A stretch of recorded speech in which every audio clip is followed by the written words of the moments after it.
हाय developer. सो ये second last part है हमारी एप्लीकेशन का और इसके अंदर हम लोग कुछ बग फिक्सेस करेंगे। कोई भी नया फीचर डेवलप नहीं करने वाले, जितने भी हम लोगों ने फीचर्स वगैरह बनाने थे वो हम लोग बना चुके हैं। क्या क्या बग्स है मैं आपको दिखा देता हूँ। देखो, एक तो जब यूजर यहाँ पे लॉगिन कर लेता है तो यहाँ पे उसको सर्च बार नहीं दिखता है। अब मान लो एक बार के लिए मैं इसको लॉगआउट करके दिखाता हूँ आपको, तो आप देख सकते हो सर्च वाला ऑप्शन में प्रॉपरली दिखता है, बट लॉगिन करने के बाद वो नहीं दिखता। एक बार मैं फिर से लॉगिन करता हूँ यूजर को,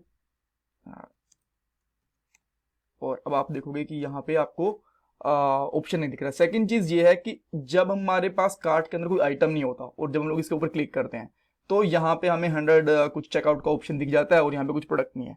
तो इस कार्ट के ऊपर यूजर पहुंच ही नहीं पाएगा अगर उसके पास कोई भी कार्ट के अंदर आइटम नहीं है। तो वो फिक्स करेंगे। और थर्ड मैं आपको दिखाता हूँ इसके अंदर, लेट से मैं एक प्रोडक्ट को ऐड कर लेता हूँ। ऐड टू कार्ट करा मैंने और यहाँ पे आएंगे तो मैं यहाँ पे ऑप्शन दिख रहा है। अब मैं जैसे रिमूव टू कार्ट के ऊपर करूंगा तो हमारे पास रिमूव टू कार्ट करने के लिए कुछ है ही नहीं, राइट। ये एक्चुअली बटन बना रखा है बट ये काम नहीं कर रहा। सो इसके ऊपर हमें कुछ कोड अप्लाई करना है। तो इसके बाद हमारे जो बग्स हैं ये हमारे प्रोजेक्ट के फिक्स हो जाएंगे। और लास्ट वाले पार्ट के अंदर हम लोग हमारे एप्लीकेशन को क्लोन करना सीखेंगे गिट से, कि गिट वाले से अगर आपको ये डायरेक्टली कोड अपने लोकल होस्ट के ऊपर रन करना है तो कैसे क्लोन करोगे, क्या क्या इंस्टॉल करोगे, सब कुछ मैं स्टेप बाय स्टेप बताऊंगा। वो हमारी लास्ट वीडियो रहेगी। सो मैं आपसे रिक्वेस्ट करूंगा कि अगर आप लोगों ने इस वीडियो को लाइक नहीं करा, चैनल को सब्सक्राइब नहीं करा, तो वो दोनों आप करना और कमेंट सेक्शन के अंदर अपना फीडबैक भी देना कि पूरी सीरीज आपको ये कैसी लगी। अब हम लोग पॉइंट्स के ऊपर आते हैं। सबसे पहला जो हमारा इशू है ये सर्च वाला, इसको फिक्स करते हैं हम लोग। ये एक्चुअली आएगा हमारे हेडर वाले पार्ट से। सब कुछ बंद करके मैं दोबारा बताऊंगा आपको। जो हमारी हेडर वाली एप्लीकेशन है ना, यहाँ पे देखो हेडर वाला जो HTML पेज है इसके अंदर देखो, ये रहा हमारा सर्च वाला इनपुट बॉक्स। इसके अंदर इफ कंडीशन के अंदर लगा हुआ है। यहाँ पे कंडीशन हमारी लगी हुई है कि अगर डिफॉल्ट यूजर होगा, ना ही वो यूजर सेलर होगा। तीन तरीके के यूजर है हमारे पास, default, user and seller. Seller और यूजर के केस में दिखेगा ही नहीं। एक्चुअली ये डिफॉल्ट केस में दिखना चाहिए एंड यूजर के केस में दिखना चाहिए। तो आप क्या कर सकते हो यहाँ पे, बस एक तो ये कंडीशन है ना, इसके साथ में एक और कंडीशन भी लगा सकते हो। आपको दिखाता हूँ कैसे। दो तरीके हैं इसको फिक्स करने के। एक तो आप डायरेक्टली यहाँ पे लगा दो और कंडीशन, ठीक है, और यहाँ पे लगा सकते हो यूजर, तो भी ये प्रॉपरली काम करेगा। आप देखोगे यहाँ पे सर्च बॉक्स आ जाएगा, राइट। अब लेट से मैं कुछ सर्च करने की कोशिश करता हूँ। यहाँ पे मैंने एप्पल सर्च करने की कोशिश करा तो एप्पल वाला प्रोडक्ट प्रॉपरली आ भी रहा है, प्रॉपरली काम भी कर रहा है। अब लेट से कि मैं यहाँ पे इसको इस तरीके से फिक्स नहीं करना चाहता। आप ना यहाँ पे ये दोनों ऑप्शन हटा दो, मैं सेकंड वाले ऑप्शन की साइड जाऊंगा, वो बेटर रहेगा।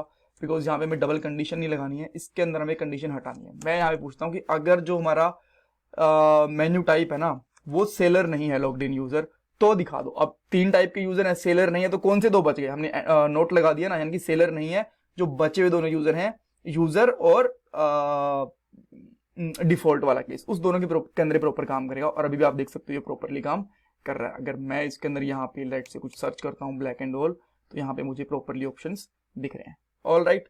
सो एक बग हमारा फिक्स हो चुका है। अब सेकंड बग की बात करते हैं। अब लेट से कि एक मेरे प्रोडक्ट के अंदर कार्ट है तो यहाँ पे रिडायरेक्ट हो जाएगा। अगर इसके अंदर कार्ट के अंदर कुछ आइटम है ही नहीं तो ये यहाँ पे रीडायरेक्ट ही नहीं होना चाहिए।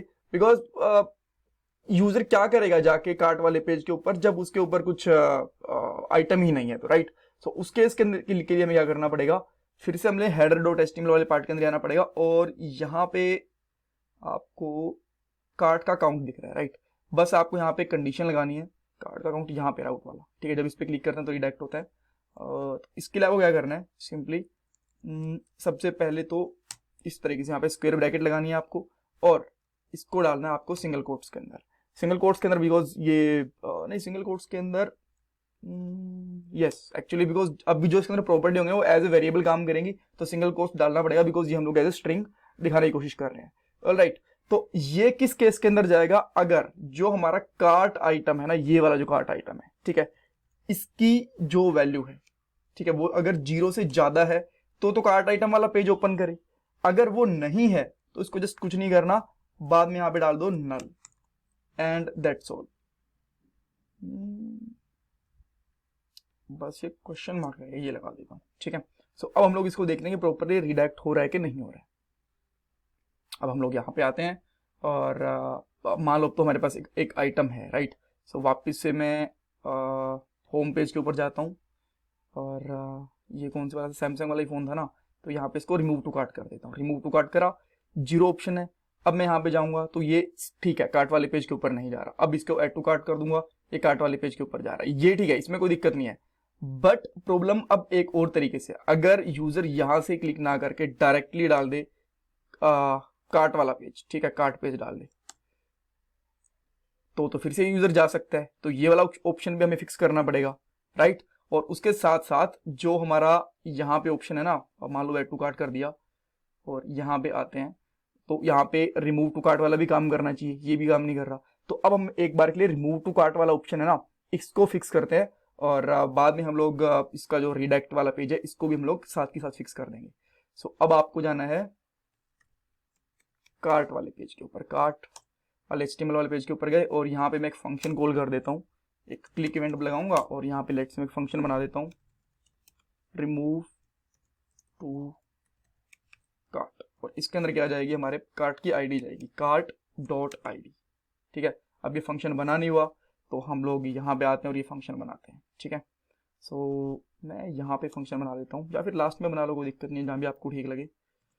बट जो इसके अंदर टाइप होगा ना, जो डाटा आएगा, यहाँ पे आएगी कार्ट की आईडी। जो कार्ट की आईडी होगी वो नंबर भी हो सकती है, बट वो अनडिफाइंड भी हो सकती है। तो ये दोनों आपको कंडीशंस चेक करनी पड़ेंगी। क्यों हो सकती है, मैं आपको पहले वाली वीडियोस के अंदर काफी बार बता चुका हूँ, तो मैं अगेन रिपीट नहीं करूंगा, बिकॉज वीडियो में नहीं चाहता कि ज्यादा लेंथी हो। ऑलराइट, सो अब देखो, जैसे ये कार्ट को रिमूव करेगा तो हमें एक एपीआई कॉल करनी पड़ेगी। और कौन सी एपीआई कॉल होगी, अगर मैं यहाँ पे होम पे जाता हूँ, यहाँ पे जो रिमूव बटन पे कॉल करते हैं एपीआई, वही सेम एपीआई कॉल करनी है। तो उसके लिए हम लोग कोड कॉपी कर सकते हैं ताकि हमारा टाइम बच जाए। तो मैं यहाँ पे जाता हूँ product detail dot component dot TS के ऊपर, और देखो ये जो रिमूव कार्ट है ना, यहाँ पे तो हम लोगों ने कंडीशंस वगैरह चेक कर रखी हैं, बस हमें और कुछ नहीं उठाना, इतना सा कोड उठाना है, ठीक है। सो इसको हम लोग यहाँ पे रखेंगे रिमूव कार्ट वाले फंक्शन के अंदर। अब मान लो ये कार्ट में से इसको रिमूव तो कर देगा, बट डाटा उसको फिर से लोड करना पड़ेगा ताकि जो रिमूव्ड वाला आइटम है वो इस लिस्ट में से भी गायब हो जाए। अच्छा एक सेकेंड, इसके अंदर एक प्रॉब्लम है, बिकॉज जो कार्ट आईडी है ना, वो हमें इस तरीके से पास करनी है। यहाँ पे हमारी कार्ड आईडी चली गई, और कार्ड आईडी है वो अनडिफाइंड ना हो, तो इसके लिए हम लोग यहाँ पे चेक भी लगा देंगे, ठीक है। अभी प्रॉपरली काम करेगा। हाँ, तो मैं आपको क्या कह रहा था कि जैसे ही वो यहाँ से एक कार्ट के आइटम को रिमूव कर देगा, लेट्स सी उसने यहाँ पे 2-3 आइटम है, एक आइटम और ऐड करता हूँ मैं, आपको बेटर क्लियरिटी आएगी उससे। View detail add to cart करा, 2 प्रोडक्ट है यहाँ पे।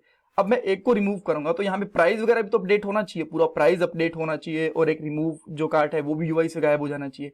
तो उसके लिए हम लोग क्या कर सकते हैं, जो हमारा ये ngOnIt वाला फंक्शन है इसको रिकॉल कर सकते हैं फिर से, बिकॉज ये हमारी जो करंट कार्ट है उसके डाटा को लेके आता है, पूरी की पूरी जो लिस्ट है कार्ट वाली उसको लेके आता है, ठीक है। तो उसके लिए हम लोग क्या कर सकते हैं, फिर से इसको एक बार के लिए कॉपी कर लेता हूँ इसको, और इसको एक अलग से फंक्शन में डाल देता हूँ। मैं इसको यहाँ से हटा लेता हूँ, इसका एक और फंक्शन बना देता हूँ मैं, और लेट्स से इसका नाम आप चाहो तो रख सकते हो, लोड डिटेल्स रख सकते हो, ठीक है। तो मैं इस फंक्शन का नाम रख लेता हूँ लोड डिटेल्स, इसमें यहाँ पे पेस्ट कर देता हूँ, और अब इस फंक्शन को मैं यहाँ से कॉल करता हूँ दिस डॉट लोड डिटेल्स। तो आप देखोगे कोई भी फर्क नहीं आया, बिल्कुल प्रॉपरली काम करेगा अभी, ठीक है।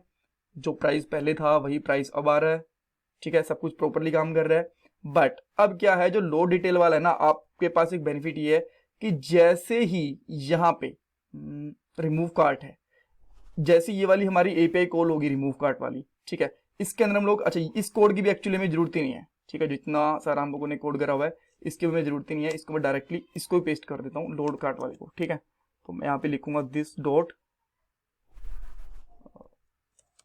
लोड डिटेल्स, और इससे हमारा रिमूव होने के बाद अपने आप ही ये वाला फंक्शन कॉल हो जाएगा और डिटेल्स हमारी सारी सारी अपडेट हो जाएंगी, राइट, इसमें कोई दिक्कत नहीं है। ओके, तो अब मैं एक आइटम को रिमूव करके देख लेता हूँ, आई होप प्रॉपरली काम करेगा। मैं इसको रिमूव करता हूँ, नाइकी शूज को। जैसे मैंने यहाँ पे क्लिक करा तो ये आइटम रिमूव नहीं हुआ। अच्छा, आई थिंक मैंने ना यहाँ पे इसको सेव नहीं करा होगा, इस वाली स्क्रीन को, इस वजह से। सो मैं रिमूव टू कार्ट पे क्लिक करता हूँ। अब आप देख सकते हो एक ही आइटम रह गया, उसके अंदर जो प्राइस वगैरह वो ऐड होके आ गया, ठीक है। अब एक और प्रॉब्लम है, अब मैं इस कार्ट को भी रिमूव कर दूंगा तो ये रीडायरेक्ट भी होना चाहिए, और यहां से भी रीडायरेक्ट होना चाहिए जब अगर कोई आइटम नहीं है तो हमारे पास, राइट। तो अभी अगर लेट्स से कि मैं इस वाले को भी रिमूव कर देता हूँ यहाँ से, तो अभी हुआ क्या, यहां से तो सबका सब गायब हो गया, बट यहां तो फिर भी हमारे पास डेटा बच गया ना, तो ये तो गायब नहीं हुआ। अब उसके लिए हमारे पास बहुत ही सिंपल सोल्यूशन है। आप यहाँ पे आओ, और इसके अंदर ना एक छोटा सा फंक्शन है, वो हम लोग कॉल करेंगे हमारी डिटेल्स आ रही थी कार्ट डेटा के अंदर, ठीक है। अब जैसे ही मेरा लोड डिटेल वाला ये फंक्शन कॉल होता है, ठीक है, ये वाला फंक्शन हमारा कॉल होगा, सबसे लास्ट में मैं ये चेक कर लेता हूं कि क्या ये जो डाटा है इसके अंदर कुछ आइटम है भी है कि नहीं है, ठीक है। तो मैं यहाँ पे चेक करता हूं, अगर इसके अंदर नहीं है, दिस डॉट कार्ट डेटा की जो लेंथ है वो 0 है, ठीक है, ट्रिपल इक्वल टू 0 कर लो इसको, 0 है, यानी कि उसमें कुछ आइटम नहीं है। अगर इवन ना इसको डायरेक्टली ऐसे भी चेक करोगे तो भी चलेगा ये, ठीक है। तो बिकॉज 0 है, 0 अनडिफाइंड नल के केस के अंदर ये वाली कंडीशन क्या कहते हैं रन होगी, राइट। तो अगर इसकी कोई वैल्यू नहीं है, 0 है या फिर अनडिफाइंड है, फिर नल है, तो ये वाली कंडीशन रन आएगी। और इसके अंदर मैं क्या कर सकता हूं, this dot router dot navigate, ठीक है, जो हम लोगों ने यहाँ पे नीचे यूज करा हुआ है चेकआउट वाले पेज के लिए, सेम हम लोग यहाँ पे यूज करेंगे इस तरीके से। और इसके अंदर हम लोग क्या डाल देंगे, इसको होम पेज के ऊपर भेज देंगे वापस इस तरीके से, ठीक है। तो अब देखो हमारे पास कोई भी प्रोडक्ट नहीं है यहाँ पे, सबसे पहला डाटा लोड होगा, बिकॉज ये हम लोगों ने कहाँ पे लिखा है फंक्शन, ये लिखा है लोड डिटेल्स के अंदर। लोड डिटेल जब रिमूव होगा तब भी कॉल होगा और एनजी ऑनिट के ऊपर भी कॉल होगा। इसको थोड़ा मैं फॉर्मेट भी कर देता हूँ, राइट। तो अभी देखो, अब कार्ट के अंदर कोई भी आइटम नहीं है, अभी आप देख सकते हो। और मैं अब कार्ट वाले पेज के ऊपर जाने की कोशिश करता हूँ, कार्ट पेज के ऊपर, ये मुझे फोर्सफुली होम पेज के ऊपर रिडायरेक्ट कर देगा, कर दिया। अब मैं एक आइटम को ऐड कर लेता हूँ, लेट से कि मैं एचपी वाला लैपटॉप बाय करना चाहता हूँ, मैंने ऐड टू कार्ट कर दिया। अब मैं यहाँ पे आया, अब मुझे प्रॉपरली जाने दे रहा है, कोई दिक्कत नहीं है। अब मैं रिमूव कार्ट पे क्लिक करता हूँ और जैसे ही रिमूव कार्ट पे क्लिक करा ये वाला फंक्शन कॉल होगा। रिमूव कार्ट के बाद में लोड डिटेल वाला, लोड डिटेल के अंदर ये आते ही चेक करें कि कार्ट डाटा के अंदर मेरे पास कुछ भी नहीं है। और जैसे इसको कार्ट डाटा के अंदर कोई भी डिटेल नहीं मिली, इसने फिर से इसको होम पेज के ऊपर रिडायरेक्ट कर दिया, राइट। और जब जैसे आप यहाँ पे क्लिक करोगे तो आ नहीं सकते, बिकॉज यहाँ पे हम लोगों ने कंडीशन लगा दी है। सो इस तरीके से हमारा प्रॉपर कार्ट काम करेगा। और आई थिंक चारों बग्स हमारे रिजोल्व हो चुके हैं। एंड नेक्स्ट पार्ट के अंदर जैसा मैंने आपको बताया कि हम लोग प्रोजेक्ट को क्लोन करके उसको लोकल के ऊपर रन करना सीखेंगे, तो काफ़ी इंपॉर्टेंट पार्ट है, वो भी आप देखना।